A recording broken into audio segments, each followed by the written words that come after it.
Olá, sejam muito bem-vindos! Hoje a gente vai mergulhar de cabeça num assunto que, olha, costuma dar um nó na cabeça de muita gente em prova de literatura, a tal da escansão.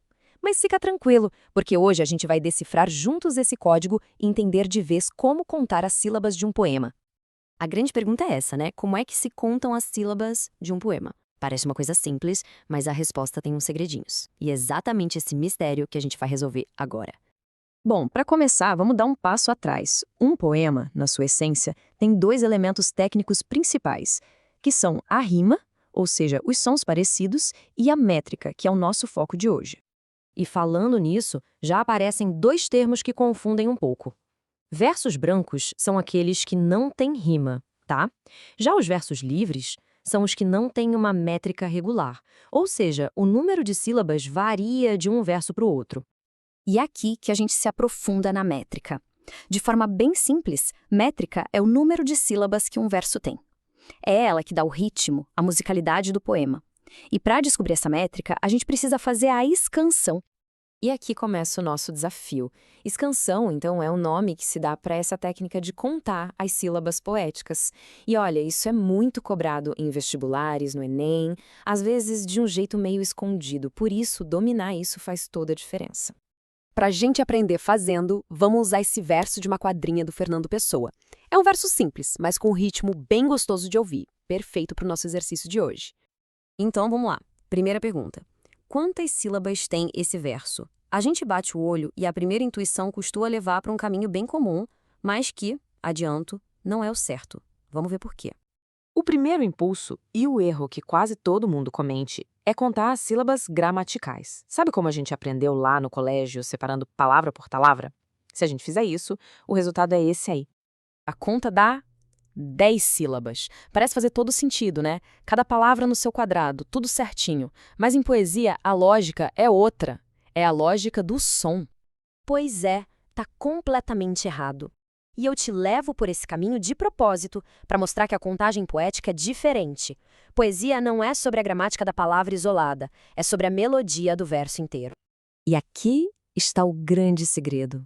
Para fazer a escansão do jeito certo, a gente precisa esquecer um pouco a gramática e pensar em ritmo, em musicalidade. O que importa de verdade é como o verso soa. O conceito principal é esse aqui: sílaba poética. Ela não é uma unidade da gramática, ela é um impulso de voz. É cada bloco de som que a gente solta de uma vez só. Contar sílabas poéticas é contar esses impulsos. Isso aqui é fundamental. A unidade de análise é o verso inteirinho. Pensa bem, ninguém lê um poema falando pausadamente dei, lhe, beijo. Não, a gente lê com fluidez, e é nessa fluidez que a mágica acontece. Ok, vamos tentar de novo, mas agora falando o verso em voz alta e ouvindo esses impulsos lhe.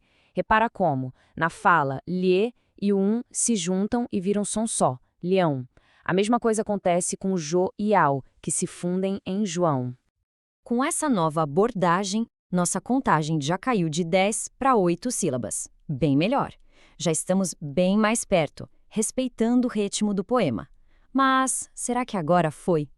Acredita que não? Ainda não está certo, falta uma última regra. A regra de ouro, que é a peça final desse quebra-cabeça. E a boa notícia é que é a única regra que a gente precisa decorar de verdade. Então, vamos lá. A revelação final. A regra que vai resolver a escansão de uma vez por todas. Ela é simples, mas muda completamente o jogo. E a regra de ouro é esta: a contagem das sílabas poéticas sempre para na última sílaba tônica do verso. A sílaba tônica, lembrando, é a mais forte da palavra. O que vem depois dela? A gente simplesmente joga fora e ignora. Vamos aplicar isso para ficar claro. Olha esse outro verso. Por a boca se esquivar. A última palavra é esquivar. A sílaba mais forte, a tônica, é var. Como a regra manda parar na última tônica, a contagem fica por a boca se esquivar. 7 sílabas. Agora vamos voltar para o nosso verso original. E agora a prova final. De volta ao nosso verso. Dei-lhe um beijo ao pé da boca. A última palavra é boca. A sílaba tônica é bo. Então a nossa contagem para ali. O K que vem depois é descartado. E aí chegamos na resposta certa. Dei-lhe um beijo ao pé da bo. 7 sílabas poéticas. Problema resolvido. Com essa regra de ouro em mãos, o processo fica muito mais lógico, não fica?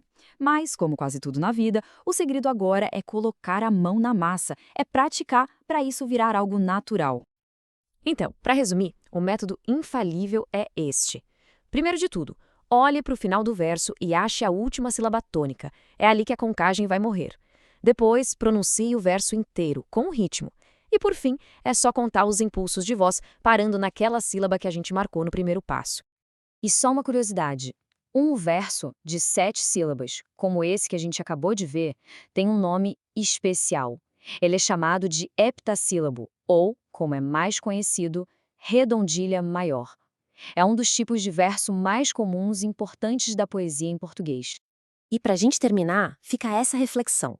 Aprender escansão é exatamente como aprender a andar de bicicleta. A teoria é importante, ela te dá a base, mas a gente só aprende de verdade quando sobe na bicicleta e começa a pedalar.